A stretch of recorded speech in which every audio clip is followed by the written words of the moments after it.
أما بعد فأعوذ بالله من الشيطان الرجيم بسم الله الرحمن الرحيم وننزل من القرآن ما هو شفاء ورحمة للمؤمنين ولا يزيد الظالمين إلا خسارا وقال رسول الله صلى الله عليه وسلم إن هذا القرآن حبل الله المتين والنور المبين والشفاء النافع عصمة لمن تمسك به ونجاة لمن اتبعه إلى آخر الحديث أو كما قال عليه الصلاة والسلام سبحانك لا علم لنا إلا ما علمتنا إنك أنت العليم الحكيم আমরা সকলেই বরকত হাসিলের উদ্দেশ্যে অত্যন্ত আজমত এবং মুহাব্বতের সাথে একবার রাসূল করিম সাল্লাল্লাহু আলাইহি ওয়াসাল্লামের প্রতি দুরূদ ইব্রাহিমে আমরা পাঠ করি। আল্লাহুম্মা সাল্লি আলা মুহাম্মাদিন ওয়া আলা আলি মুহাম্মাদ কামা সাল্লাইতা আলা ইব্রাহিম ওয়া আলা আলি ইব্রাহিম إنك حميد مجيد اللهم بارك على محمد وعلى آل محمد كما باركت على إبراهيم وعلى آل إبراهيم إنك حميد مجيد الحمد لله دار الأمان ইসলামিয়া মাদ্রাসার উদ্যোগে আয়োজিত 22তম বার্ষিক ওয়াজ মাহফিলের সম্মানিত সভাপতি, উপস্থিত উলামায়ে কেরাম, এলাকার মুরব্বিয়ানে কেরাম, দিনদার ভাইয়েরা, পর্দার আড়ালের আমার অত্যন্ত সম্মানিতা মা ও বোনেরা এবং আমার প্রাণ প্রিয় ছাত্র ভাইয়েরা, আমাদের কর্তব্য মহান রব্বুল আলামিনের দরবারে শুকর গুজারি আদায় করা, যিনি আমাদেরকে সুন্দর নুরানি মুবারক মাহফিলে সমবেত হয়ে উলামায়ে কেরামের সান্নিধ্যে বসে কোরআন সুন্নাহর আলোচনা শুনবার, নিজেদের জীবন চলার পাথেও গ্রহণ করবার আল্লাহ তাআলা আমাদেরকে সুযোগ করে দিয়েছেন, তৌফিক দান করেছেন। এই জন্য দিল থেকে আল্লাহর শুকরিয়া আদায় স্বরূপ আমরা সকলেই বলি আলহামদুলিল্লাহ। আল্লাহ রাব্বুল আলামিন আমাদের হেদায়েতের জন্য, আমাদের প্রকৃত মানুষ হিসাবে নিজেদেরকে গড়ে তোলার জন্য এবং আল্লাহ রাব্বুল আলামিন আমাদেরকে যে উদ্দেশ্যে সৃষ্টি করেছেন সেই উদ্দেশ্য এবং লক্ষ্য অর্জনে নিজেদেরকে প্রস্তুত করার জন্য, সেই দিকে পরিচালিত করার জন্য আল্লাহ রাব্বুল আলামিন সর্বশ্রেষ্ঠ এবং সর্বশেষ আসমানি কিতাব কোরআনে পাক আল্লাহ রাব্বুল আলামিন আমাদেরকে দান করেছেন। কোরআন দুনিয়ার মধ্যে সবচেয়ে দামি জিনিস, সবচেয়ে দামি জিনিস। কোরআনে পাকের একটা বিশেষ সূরা, সূরা রহমান, এই সূরা, এই পুরাটা সূরার মধ্যে আল্লাহ রাব্বুল আলামিন আল্লাহর বিশেষ বিশেষ গুরুত্বপূর্ণ নেয়ামতের উল্লেখ করেছেন। দুনিয়ার নেয়ামত, আখিরাতের নেয়ামত। দুনিয়াতে আল্লাহ রাব্বুল আলামিন মানব জাতিকে যে সকল নেয়ামত রাজি দান করেছেন, এগুলার কিছু কিছু নেয়ামতের কথা উল্লেখ করেছেন সূরা রহমানের মধ্যে। আবার যারা আখিরাতে জান্নাতের অধিকারী হবে, জান্নাতে যাওয়ার পরে তাদের জন্য যে মহা নেয়ামত আল্লাহ তাআলা প্রস্তুত করে রেখেছেন, কেমন নেয়ামত প্রস্তুত করে রেখেছেন জান্নাতের মধ্যে, আল্লাহ রাসূল হাদিসের মধ্যে বলেছেন, মা লা আইনুন রাআত ওয়ালা উযুনুন সামিআত ওয়ালা খাতারা আলা কলবি বাশার, যে ওই জান্নাতের নেয়ামত যেটা বাস্তবে আল্লাহ তাআলা রেখে দিয়েছেন, ওটা দুনিয়ার কোনো চক্ষু কখনো দেখে নাই, দুনিয়ার কোনো কান সেই নেয়ামতের বিবরণ কখনো শুনে নাই, দুনিয়ার কোনো মানুষ কল্পনার জগতেও সেই জান্নাতি নেয়ামতের চিন্তা কল্পনা করতে পারে না। এত সব নেয়ামত রাজি আল্লাহ তাআলা জান্নাতীদের জন্য জান্নাতের মধ্যে সাজায় রাখছেন। তো ওই সকল নেয়ামতের মধ্য থেকে দুনিয়ার বিবেচনায় যতটুকু মানুষ বুঝবে, আল্লাহ রাব্বুল আলামিন এই সূরা রহমানের মধ্যে কিছু কিছু নেয়ামতের কথা উল্লেখ করেছেন এবং এই সকল নেয়ামতের বিবরণের মধ্যে সর্বপ্রথম আল্লাহ রাব্বুল আলামিন যেই নেয়ামতটার কথা উল্লেখ করেছেন সেটা হলো কি, আর রহমান আল্লামাল কোরআন। অসীম দয়ার মালিক আল্লাহ, আল্লাহর বান্দা বান্দীদের জন্য আল্লাহ সবচেয়ে বড় নেয়ামত হিসেবে আল্লাহর কালাম কোরআনে পাক আল্লাহ তাআলা আমাদেরকে দান করেছেন। এবং এই কোরআন সম্পর্কে আল্লাহ তাআলা সূরা বাকারার শুরুতে আমাদেরকে অবগত করেছেন, জালিকাল কিতাব লা রাইবা ফীহি হুদাল লিল মুত্তাকিন। এই কোরআন এমন এক কিতাব, এই কিতাবের মধ্যে আল্লাহ রাব্বুল আলামিন যা কিছু উল্লেখ করেছেন, যা কিছু বর্ণনা করেছেন, তার মধ্যে সামান্যতম সন্দেহ এবং শক শোবার কোনো অবকাশ নেই। কেউ যদি কোরআনে পাকের কোনো একটা আয়াতের ব্যাপারে সন্দেহ পোষণ করে, তাহলে তার ঈমান থাকবে? ঈমান থাকবে না। পূর্ণ কোরআনের উপরে পরিপূর্ণ বিশ্বাস স্থাপন করা একজন মানুষ মুমিন হিসাবে আল্লাহর কাছে পরিগণিত হওয়ার জন্য পূর্ব শর্ত। তো সেই কোরআন সম্পর্কে আল্লাহ তাআলা স্পষ্ট ভাষায় বলতেছেন, যালিকাল কিতাবু লা রাইবা ফীহি, যে কোরআনের মধ্যে আল্লাহ যা কিছু উল্লেখ করেছেন দুনিয়া এবং আখিরাতের, এই সব কিছু নিশ্চিত, এই ব্যাপারে কোনো রকমের শক শোভা সন্দেহের কোনো অবকাশ নেই। হুদাল লিল মুত্তাকিন, এই কোরআন আল্লাহ তাআলা মানব জাতির হেদায়েতের জন্য আল্লাহ তাআলা নাজিল করেছেন। মানুষকে হেদায়েত করে মানুষকে মুত্তাকি পরহেজগার হিসাবে গড়ে তোলার ক্ষেত্রে এই কোরআন বলিষ্ঠ ভূমিকা পালন করে। তাকওয়া এবং পরহেজগারি মুত্তাকি হিসাবে মানুষকে গড়ে তোলার ক্ষেত্রে এই কোরআন অনন্য বলিষ্ঠ ভূমিকা পালন করে। এই জন্য প্রতিটা মুমিন মুসলমান, নারী পুরুষ নির্বিশেষে প্রত্যেকটা মুসলমানের জন্য আল্লাহর কোরআনের সাথে ন্যূনতম সম্পর্ক হওয়া এটা অপরিহার্য কর্তব্য। কোন একজন মুমিন হবে, মুসলমান হবে, নিজেকে মুসলমান হিসেবে দাবি করবে, আর আল্লাহর কোরআনের সাথে তার ন্যূনতম সম্পর্ক হবে না, তাহলে সে আসলে প্রকৃত মুসলমানই হতে পারে না। কোরআনের সাথে সম্পর্ক স্থাপিত হওয়া এটা অপরিহার্য।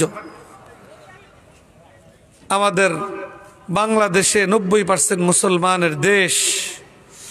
আলহামদুলিল্লাহ, এই বাংলাদেশ একসময় পূর্ব পাকিস্তান ছিল, তার আগে এই বাংলাদেশ ব্রিটিশের ভারতবর্ষের অন্তর্ভুক্ত ছিল এবং এই গোটা ভারতবর্ষ, বাংলাদেশ সহ ভারত, পাকিস্তান, বাংলাদেশ, নেপাল, ভুটান, এই গোটা অঞ্চলের উপরে কর্তৃত্ব এবং রাজত্ব ছিল ব্রিটিশ ইংরেজদের। তারা প্রায় 200 বছর এই ভারতবর্ষে তাদের রাজত্ব চালিয়েছে। তারা রাজত্ব দখল করার পরে তারা পরিকল্পনা করেছিল, তারা ষড়যন্ত্র করেছিল যে গোটা ভারতবর্ষ থেকে কোরআন এবং সুন্নাহর শিক্ষাকে সমূলে ধ্বংস করে দিবে। এবং তার বাস্তবমুখী পদক্ষেপ হিসাবে তার আগে 700-800 বছর মুসলমান কর্তৃক এই ভারতবর্ষ পরিচালিত হওয়ার ভিত্তিতে গোটা ভারতবর্ষে কোরআন সুন্নাহ ভিত্তিক, ইসলাম ধর্ম ভিত্তিক শিক্ষা ব্যবস্থা ছিল। ব্রিটিশ আইসা এক মুহূর্তের মধ্যে গোটা দেশের সমস্ত এই শিক্ষা প্রতিষ্ঠানগুলোকে বন্ধ করে দিয়েছে। তারা চেয়েছিল, তারা ভেবেছিল যে এই শিক্ষা প্রতিষ্ঠান বন্ধ করার মধ্য দিয়া এই ভারতবর্ষে কোরআন সুন্নাহর শিক্ষার সমাপ্তি হয়ে যাবে, এই ভারতবর্ষে আর কোরআন সুন্নাহর শিক্ষার কোনো আয়োজন আর হবে না, এটা তারা ভেবেছিল এবং এই চক্রান্ত নিয়ে তারা আগাইছিল। তারা হাজার হাজার ওলামায়ে কেরাম যারা কোরআন সুন্নাহর ইলমের ধারক বাহক, যাদের মাধ্যমে কোরআন সুন্নাহর শিক্ষা এবং চর্চা মুসলমান সমাজে অব্যাহত ছিল, যাদের মাধ্যমে এই সকল প্রতিষ্ঠান গড়ে উঠেছিল, ওই সকল আলেমদেরকেও ব্যাপকভাবে হাজার হাজার ওলামায়ে কেরামকে ফাঁসির কাস্টে ঝুলিয়ে তাদেরকে শহীদ করে দিয়েছিল। তারা টার্গেট নির্ধারণ করেছিল, তারা ষড়যন্ত্রে মেতে উঠেছিল যে গোটা ভারতবর্ষকে ইসলাম শূন্য করবে, ভারতবর্ষে কোরআন সুন্নাহর শিক্ষার চর্চা এই বিষয় যেন ভারতের কোথাও না থাকে, এটা করেছিল। কিন্তু আলহামদুলিল্লাহ আমাদের বুজুর্গানে দ্বীন অত্যন্ত দৃঢ়তার সাথে, অত্যন্ত হিম্মতের সাথে ওই প্রতিকূলতার মধ্যে শিক্ষা ব্যবস্থা সাধারণত সরকারের একটা সহযোগিতায় গড়ে উঠে, সরকারের আনুকূল্য প্রয়োজন হয়। কিন্তু আলহামদুলিল্লাহ এই ভারতবর্ষের ওলামায়ে কেরাম বুজুর্গানে দ্বীন এদেশের মুসলমানদেরকে তৈরি করে সরকারের আনুকূল্যকে লাথি মেরে মুসলমানদের সাহায্য সহযোগিতাকে পুঁজি করে গোটা ভারতবর্ষের মুসলমানদের মধ্যে কোরআন সুন্নাহর শিক্ষা এবং চর্চা এটাকে ধরে রাখার জন্য দারুল উলুম দেওবন্দ নামক শিক্ষা প্রতিষ্ঠান, বিকল্প শিক্ষা ব্যবস্থা গড়ে তোলার লক্ষ্য নিয়ে তারা গড়ে তুলেছিলেন দারুল উলুম দেওবন্দ। এই দেওবন্দি ধারা, এই দারুল উলুম দেওবন্দ প্রতিষ্ঠান থেকেই আস্তে আস্তে আস্তে আস্তে গোটা ভারতবর্ষে আবার কোরআন সুন্নাহর সঠিক একটা শিক্ষা ব্যবস্থা সরকারের কোনো ধরনের আনুকূল্য ছাড়া, বরং সরকারের কর্তৃত্ব মুক্ত থাইকা আল্লাহ রসুলের কোরআন এবং সুন্নাহর এই শিক্ষাকে মুসলমানদের মধ্যে ধরে রাখার নিমিত্তে দারুল উলুম দেওবন্দ তার পথ চলা শুরু করে।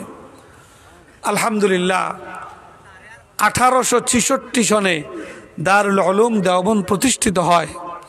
আজকে 2024 সন, 158 বছর বয়স হয়েছে। আলহামদুলিল্লাহ দারুল উলুম দেওবন্দ এখনো টিকে আছে এবং ওই এক দারুল উলুম দেওবন্দ থেকে এই 150 বছরে এই ভারত পাকিস্তান বাংলাদেশেই শুধু প্রায় 1.5 লক্ষ দারুল উলুম দেওবন্দের শাখা প্রশাখা প্রতিষ্ঠান গড়ে উঠেছে। এই দারুল আমান ইসলামিয়া মাদ্রাসা সেই ধারারই একটি শিক্ষা প্রতিষ্ঠান। আমাদের এক সময় তো এই দেশও খ্রিস্টান ওই ব্রিটিশদের অধীনেই ছিল। আলহামদুলিল্লাহ দারুল উলুম দেওবন্দ প্রতিষ্ঠার পরে দারুল উলুম দেওবন্দের যারা মুরব্বিয়ানে কেরাম ছিলেন, বুজুর্গানে দ্বীন ছিলেন, তারা দারুল উলুম দেওবন্দের সন্তানদেরকে একদিকে কোরআন সুন্নাহর ধারক বাহক আলেম হিসেবে গড়ে তুলেছেন, আরেকদিকে ভারতবর্ষকে ব্রিটিশ ইংরেজদের থেকে মুক্ত করার এক জজবা এবং প্রেরণা তাদের মধ্যে তৈরি করে গড়ে তুলেছেন তাদেরকে।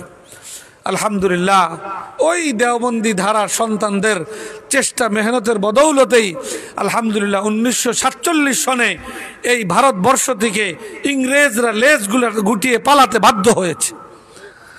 কিন্তু অত্যন্ত দুঃখজনক বাস্তবতা হইল ইংরেজরা 200 বছর এখানে থেকে তারা একটা নতুন শিক্ষা ব্যবস্থায় ভারতবর্ষের মানুষের উপরে চাপিয়ে দিয়েছে। যেই শিক্ষা ব্যবস্থার মূল টার্গেট হলো মানুষকে ধর্মহীন করে গড়ে তোলা, শুধু ধর্মহীন নয়, ধর্ম বিদ্বেষী হিসেবে গড়ে তোলা।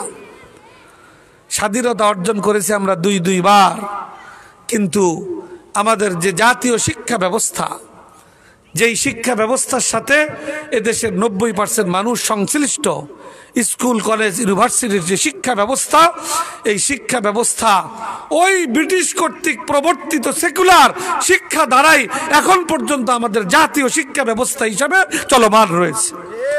এটা আমাদের জন্য অত্যন্ত দুঃখজনক বিষয়। দেখা যাবে কত ভালো ভালো মুসলিম পরিবারের সন্তান যখন এই শিক্ষা ধারায় নিজের গা ভাসিয়ে দেয়, তখন তার ভিতরে ঈমান ইসলাম বলতে কিছুই থাকে না। কোরআন সুন্নাহর কোনো মর্যাদা, কোনো আজমত, কোনো মহাব্বত তাদের দিলের মধ্যে থাকে না। আল্লাহর বিরুদ্ধে, ইসলামের বিরুদ্ধে, কোরআনের বিরুদ্ধে, আল্লাহ রসুলের বিরুদ্ধে কটূক্তি করতে তাদের কোনো দ্বিধাদ্বন্দ্ব হয় না। এটা কুফল হইল আমাদের শিক্ষা ব্যবস্থা। বিশেষ করে বিগত 15-16 বছরে এই শিক্ষা ব্যবস্থার মধ্যে যতটুকু ভালো কিছু ছিল এইগুলোও সব দূর করে এই পুরা শিক্ষা ব্যবস্থাটাকে হিন্দুত্ববাদী একটা চিন্তা চেতনার দ্বারা গড়ে তোলার চেষ্টা করা হয়েছে। এই জন্য আমাদের চেষ্টা করা উচিত আমাদের জাতীয় শিক্ষা ব্যবস্থা, যার সাথে এদেশের 90% মানুষের সংশ্লিষ্টতা, সেই শিক্ষা ব্যবস্থার মধ্যে আমূল পরিবর্তন ঘটাইতে। আল্লাহ রাব্বুল আলামিন এই জুলাই আগস্ট বিপ্লবের মধ্য দিয়ে আমাদেরকে নতুন করে একটা সুযোগ করে দিয়েছেন। এই সুযোগে যদি আমরা গোটা দেশের তৌহিদি জনতা, মুসলমানরা, উম্মতে মুসলিমা ঐক্যবদ্ধ হয়ে এদেশের মূল জাতীয় শিক্ষা ব্যবস্থার মধ্যে শিক্ষার প্রত্যেকটা স্তরে কোরআন এবং ইসলাম শিক্ষা বাধ্যতামূলক করার আওয়াজকে সোচ্চার করে এই ব্যাপারে যদি তারা বলিষ্ঠ ভূমিকা নিয়ে ময়দানে ঝাঁপিয়ে পড়ে, তাহলে ইনশাআল্লাহ আশা করা যায় যে এই পরিস্থিতিতে আমাদের জাতীয় শিক্ষা ব্যবস্থার মধ্যে একটা আমূল পরিবর্তন ঘটতে পারে।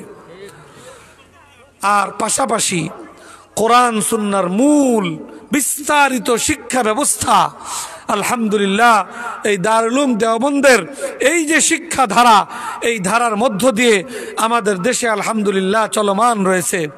বর্তমানে বাংলাদেশে প্রায় 40,000 কওমি মাদ্রাসা কোরআন সুন্নাহর এই শিক্ষা ধারাকে এই সমাজের মধ্যে বিস্তৃত করার দায়িত্ব পালন করে চলেছে। এই সারা দেশের এই কওমি মাদ্রাসাগুলোকে এক সূত্রে গেথে এটাকে আরো এগিয়ে নেওয়ার জন্য আমাদের জাতীয় শিক্ষা বোর্ড বেফাকুল মাদারিসিল আরাবিয়া বাংলাদেশ তারা মেহনত করে চলেছে, ভূমিকা পালন করে চলেছে। আলহামদুলিল্লাহ এই ভূমিকা এবং এই মেহনতের মধ্য দিয়া দিনে দিনে কওমি মাদ্রাসা মজবুত হচ্ছে, আরো ব্যাপকতা লাভ করতেছে, বড় বড় কওমি মাদ্রাসা গড়ে উঠতেছে।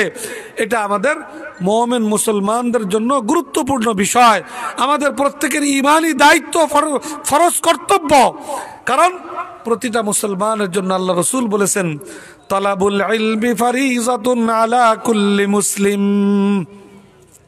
প্রত্যেকটা মুসলমানের জন্য কোরআন সুন্নাহ ন্যূনতম জ্ঞান অর্জন করা, যেই জ্ঞান অর্জনের মধ্য দিয়া একজন মুসলমান সে ইসলামী তরিকায় নিজের জীবনকে পরিচালিত করতে সক্ষম হয়, এতটুকু কোরআন সুন্নাহর জ্ঞান অর্জন করা প্রতিটা মুসলিম নারী পুরুষ নির্বিশেষে সকলের জন্য এটা ফরজ কর্তব্য। অতএব আমাদের সমাজের যারা বাবা মা আছেন, যারা গার্জিয়ান আছেন, যাদেরকে সমাজে আল্লাহ তাআলা নেতৃত্ব কর্তৃত্ব দান করেছেন, তাদের কর্তব্য সমাজের মধ্যে এই 90% মুসলমানদের সন্তানদের কোরআন সুন্নাহর শিক্ষা সুন্দর মতো যেন চলতে পারে এর জন্য ব্যবস্থাপনা করা, এর জন্য উদ্যোগ গ্রহণ করা, এটা মুসলিম সমাজের ঈমানি ফরিজা এবং দায়িত্ব কর্তব্য। এই মাদ্রাসাগুলা আলহামদুলিল্লাহ ওলামায়ে কেরাম উদ্যোগ নেন, আপনাদের সহযোগিতায় এই মাদ্রাসাগুলা প্রতিষ্ঠিত এবং পরিচালিত হয়। দুনিয়ার অন্য সব প্রতিষ্ঠানে আগে বাজেট তৈরি হয়, তারপরে খরচের ব্যবস্থা হয়, আর এই কওমি মাদ্রাসা এগুলো আল্লাহর উপরে ভরসা করা শুরু হয় এবং এইগুলো আল্লাহর উপরে ভরসা করেই তাদের বছরকে বছর, শত বছর এই মাদ্রাসাগুলো চলছে। এখানে আগে খরচ, তারপরে বাজেট। আলহামদুলিল্লাহ সারা দেশে হাজার হাজার কোটি টাকা এই মাদ্রাসাগুলোর পিছনে খরচ হচ্ছে। এই মাদ্রাসাগুলা ব্যাপকভাবে আবাসিক মাদ্রাসা হিসাবে এই কোরআন সুন্নাহর শিক্ষা সমাজে বিস্তৃত করে চলেছে। আমাদের মুসলমানদের দায়িত্ব এই মাদ্রাসাগুলাকে সর্বাত্মক সহযোগিতা করা এবং এই মাদ্রাসাগুলা যেন আরো এগিয়ে যেতে পারে, কোরআন সুন্নাহর শিক্ষা যেন সমাজে আরো ব্যাপকভাবে প্রতিষ্ঠিত হতে পারে। আজকে সমাজে বড় সমস্যা, সমাজে ভালো মানুষের বড় অভাব। আজকে সমাজের সর্বত্র রন্ধ্রে রন্ধ্রে দুর্নীতি, সন্ত্রাস, মাদক, হ্যাঁ, এই সমস্ত মানুষকে ধ্বংসকারী সব কিছু সমাজের মধ্যে আজকে ব্যাপকতা লাভ করেছে। সমাজকে এই অবস্থা থেকে আবার ভালো অবস্থার দিকে ফিরিয়ে আনতে হইলে আল্লাহ প্রদত্ত কোরআন সুন্নাহর শিক্ষা এই সমাজে ব্যাপকতার কোনো বিকল্প নাই।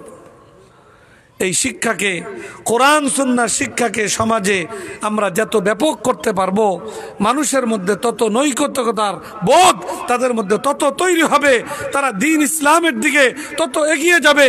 দ্বীন ইসলামের দিকে মানুষ যত এগিয়ে যাবে, মানুষ অন্যায়, অপকর্ম, পাপাচার, সন্ত্রাস, দুর্নীতি, মাদক ইত্যাদি সব কিছু থেকে নিজেকে মুক্ত করার ব্যাপারে এগিয়ে আসবে। আল্লাহ রাব্বুল আলামিন কোরআনে কারীমের মধ্যে আল্লাহ তাআলা বিরাট শক্তি রেখে দিয়েছেন। কোরআনকে আল্লাহ তাআলা এমন শক্তি রেখে দিয়েছেন, কোনো একটা মানুষ যদি এই কোরআনকে মজবুতভাবে আঁকড়ে ধরে, আল্লাহর কোরআন বলতেছে, আল্লাহ রসুলের সুন্নাহ বলতেছে, এই কোরআন ওই মানুষটাকে জান্নাত পর্যন্ত পৌঁছায় দিবে। আল্লাহর কোরআন আল্লাহ তাআলা বলছেন, ওয়াতাসিমু বিহাবলিল্লাহি জামিআ, ও আমার বান্দা বান্দিরা, তোমরা আমার পক্ষ থেকে নাজিলকৃত এই কোরআনকে মজবুতভাবে আঁকড়ে ধরো। আঁকড়ে ধরলে ফায়দা কি? যে এই কোরআন তোমাকে আল্লাহর নৈকট্যশীল বান্দায় পরিণত করে দিবে, যার ফলশ্রুতিতে তুমি জান্নাতের অধিকারী হতে পারবে। কোরআন সম্পর্কে আল্লাহ রসুল হাদিসের মধ্যে বলছেন, ওয়ান-নূরুল মুবিন, কোরআন এটা পুরাটাই নূর। কোরআন যার দিলের মধ্যে ঢুকবে, তার দিলকে কোরআন আলোকিত করে দিবে। যার জিন্দেগির মধ্যে কোরআনের বিধান বাস্তবায়িত হবে, ওই মানুষটাকে আলোকিত মানুষে পরিণত করে দিবে। আজকে আমাদের সবচেয়ে বড় অভাব হইল, আমরা নামে মুসলমান, ইসলামের মৌলিক বিষয়াদি সম্পর্কে আমরা জানিও না। মানা তো পরের কথা, আমাদের তো খবরই নাই যে ইসলামের মধ্যে আল্লাহ রাব্বুল আলামিন আমাদের দুনিয়া এবং আখিরাতের কামিয়াবি এবং সাফল্যের জন্য আল্লাহ তাআলা আমাদেরকে কি কি বিধান আমাদেরকে দান করেছেন। আমরা আজকে বিভিন্ন ক্ষেত্রে বিজাতিদের পিছনে দৌড়াই, বিভিন্ন সুযোগ পাইলেই বিজাতি, খ্রিস্টান, হিন্দু বৌদ্ধ খ্রিস্টানদের বিভিন্ন কৃষ্টি কালচার আমরা আমাদের মধ্যে আমদানি কইরা ওইটা পালন করার মধ্যেই আমরা গৌরব বোধ করি। আমরা মনে করি বিশাল কিছু আমরা করে ফেলতে পারছি। এই যে আজকে একদিন 31শে ডিসেম্বর 31st নাইট উদযাপনের জন্য দেখেন দেশের বিভিন্ন জায়গায় কত রকমের আয়োজন চলছে, অথচ এই 31st নববর্ষ উদযাপন এটা কি মুসলমানদের কোনো কৃষ্টি কালচার? এটাকে আল্লাহ রসুল আমাদেরকে শিক্ষা দিয়েছেন। আল্লাহ রসুল তো বলেছেন, মান তাশাব্বাহা বিকওমিন ফাহুয়া মিনহুম, যে কোনো বিষয়ে কোনো জাতির সাথে সামঞ্জস্য রাখবে, কোনো জাতিকে অনুসরণ করবে, সে সেই জাতিরই অন্তর্ভুক্ত হিসাবে বিবেচিত হবে। আজকে আমাদের মুসলমান, 20 বছর আগেও বাংলাদেশে এই কালচার ছিল না। আজকে আমরা ইউরোপ আমেরিকা থেকে এই খ্রিস্টানদের এই কালচার, নববর্ষ উদযাপন আর এটাকে কেন্দ্র করে অনেক অহেতুক অর্থ ব্যয় করা, বেলেল্লাপনা, অশ্লীলতা এবং মাদকের ছড়াছড়ি, এগুলো আজকে সমাজের বিভিন্ন জায়গায় ছড়িয়ে পড়ছে। আমরা আমাদের ইসলামের পথ পরিত্যাগ করে আমরা দুনিয়াতে যদি উন্নতি লাভ করতে চাই, আল্লাহ রাব্বুল আলামিনের ঘোষণা, আল্লাহ মুসলমানদেরকে ইসলাম ছাড়া বিজাতিদের অনুসরণের মধ্য দিয়া আল্লাহ তাআলা উন্নতি দান করবেন না। ওয়ালা ইয়াজিদুজ জালিমিনা ইল্লা খাসারা। কোরআনে কারীম আল্লাহ তাআলা বলছেন, যারা কোরআনকে পরিত্যাগ করা কোরআনের সাথে অন্যায় আচরণ করবে, তাদের দুনিয়া এবং আখিরাত উভয় জগতে তাদের ধ্বংস অনিবার্য। আজকে গোটা পৃথিবীতে মুসলমানদের যে অধপতন, মুসলমানরা সংখ্যায় আজকে দুনিয়াতে কম নয়, প্রায় 200 কোটি মুসলমান, কিন্তু এই অধপতনের পিছনের মূল রহস্য আর কারণ হলো যে মুসলমান আজকে নামে মুসলমান, তারা ইসলামের মূল কিতাব কোরআন থেকে আজকে বিচ্ছিন্ন, আল্লাহ রসুলের আদর্শ এবং সুন্নাহকে তারা উপেক্ষা করে তাদের নিজ গড়া মন মতো আজকে তারা চলছে। তাদের ব্যক্তি, পরিবার, সমাজ, রাষ্ট্র কোথাও আজকে ইসলামের বিধান আজকে উপস্থিত নেই। এই জন্য আমাদেরকে এই কোরআন সুন্নাহর শিক্ষা, কোরআন সুন্নাহর উপরে যদি আমি চলতে চাই, আমার পরিবারকে চালাইতে চাই, সমাজের মধ্যে যদি কোরআন সুন্নাহর বিধান আমি প্রতিষ্ঠিত করতে চাই, রাষ্ট্রে যদি কোরআন সুন্নাহর বিধান আমরা প্রতিষ্ঠিত করতে চাই, এক নম্বরে প্রয়োজন হবে সমাজের মধ্যে কোরআন সুন্নাহ শিক্ষাকে ব্যাপক থেকে ব্যাপকতর করা। এটার কোনো বিকল্প শিক্ষা, এটার হলো সুদূর প্রসারী প্রভাব, দীর্ঘমেয়াদী প্রভাব পড়ে মানুষের জীবনের উপরে শিক্ষা। অতএব কোরআন সুন্নাহর শিক্ষা এটার প্রতি আমরা আরো বেশি মনোযোগী হই। দারুল আমান ইসলামিয়া মাদ্রাসা আপনাদের এই অঞ্চলে কোরআন সুন্নাহর শিক্ষাকে এগিয়ে নেওয়ার ক্ষেত্রে সামর্থ্যের আলোকে ভূমিকা পালন করছে। এলাকার মুরব্বিয়ানে কেরাম, এলাকার সামর্থ্যবান নারী পুরুষ নির্বিশেষে মুসলমানগণ যদি এই প্রতিষ্ঠানের সাথে থাকেন, এই প্রতিষ্ঠানের পাশে থাকেন, ইনশাআল্লাহ গোটা এলাকার মধ্যে একটা সুন্দর পরিবেশ এই প্রতিষ্ঠানের বদৌলতে গড়ে তোলা সম্ভবপর, যদি সবাই মিলে এই প্রতিষ্ঠানকে সেভাবে আগলে ধরার জন্য বদ্ধপরিকর হন। আমি আমার আলোচনার দীর্ঘায়ু করব না, আপনাদের সকলকে উদাত্ত আহ্বান রাখবো, আপনাদের সকলের প্রতি আবেদন নিবেদন করব যে আমরা মুসলমান, আমরা আমাদের ঈমান ইসলামের গুরুত্ব বুঝি। ঈমান ইসলাম শিক্ষা এবং চর্চার জন্য আল্লাহ রসুল আমাদেরকে কোরআন সুন্নাহ দিয়ে গেছেন। কোরআন সুন্নাহকে আমরা মজবুতভাবে আঁকড়ে ধরি। এটা আঁকড়ে ধরতে হলে এটা শিক্ষা সমাজে আরো ব্যাপকভাবে বিস্তৃত করতে হবে। আমাদের প্রতিটা সন্তান ছেলে মেয়েকে কোরআন সুন্নাহ শিক্ষায় শিক্ষিত করার উদ্যোগ আমাদেরকে গ্রহণ করতে হবে। ডাক্তার, ইঞ্জিনিয়ার, অন্য আরো যা কিছু বানাই, আগে তাকে কোরআন সুন্নাহর মৌলিক শিক্ষা দিয়ে তাকে মুসলমান হিসেবে গড়ে তোলার জন্য আমরা সচেষ্ট হই, বদ্ধপরিকর হই।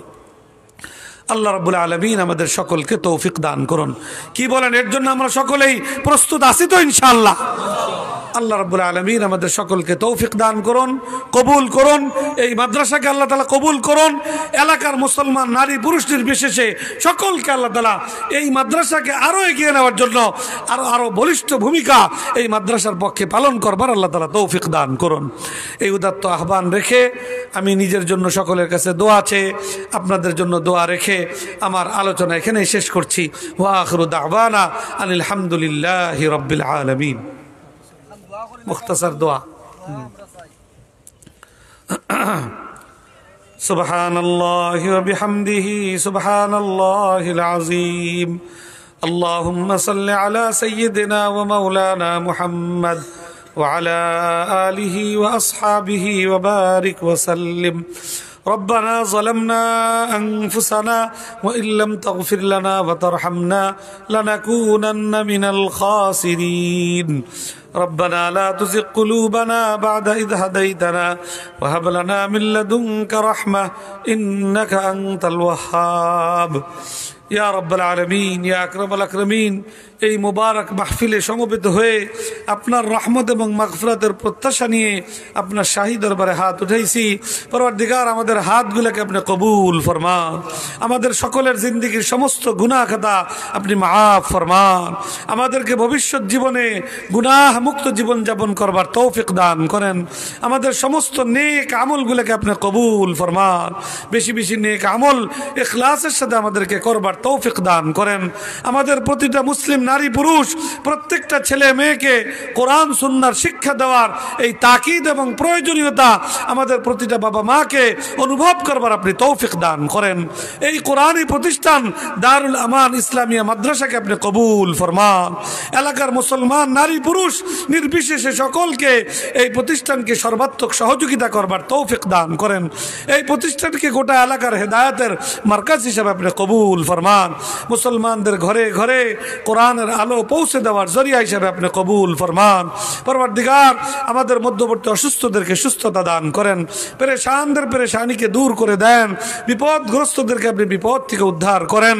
পরওয়ারদিগার, আমাদের ময় মুরব্বিয়ানে কেরাম, দাদা দাদি, নানা নানি, পিতা মাতা, শ্বশুর শাশুড়ি, ছেলে মেয়ে, ভাই বোন, আত্মীয় স্বজন, বন্ধু বান্ধব যারা অন্ধকার কবর জগতের বাসিন্দা হয়ে গেছেন, পরওয়ারদিগার আপনার এই মাহফিলকে উসিলা করে তাদের জন্য দরখাস্ত করতেছি, আপনি তাদেরকেও মাফ ফরমান। তাদের কবরগুলোকে আপনি জান্নাতের বাগান বানিয়ে দেন, তাদের জন্য আপনি জান্নাতের ফয়সালা করে দেন। পরওয়ারদিগার, আপনি আমাদের প্রতি সন্তুষ্ট হয়ে যান, আপনার সন্তুষ্টি মতো আমাদের জীবন পরিচালনা করবার তৌফিক দান করেন। আমাদের সকলের দোয়াকে আপনি কবুল ফরমান। سبحان ربك رب العزة عما يصفون وسلام على المرسلين والحمد لله رب العالمين.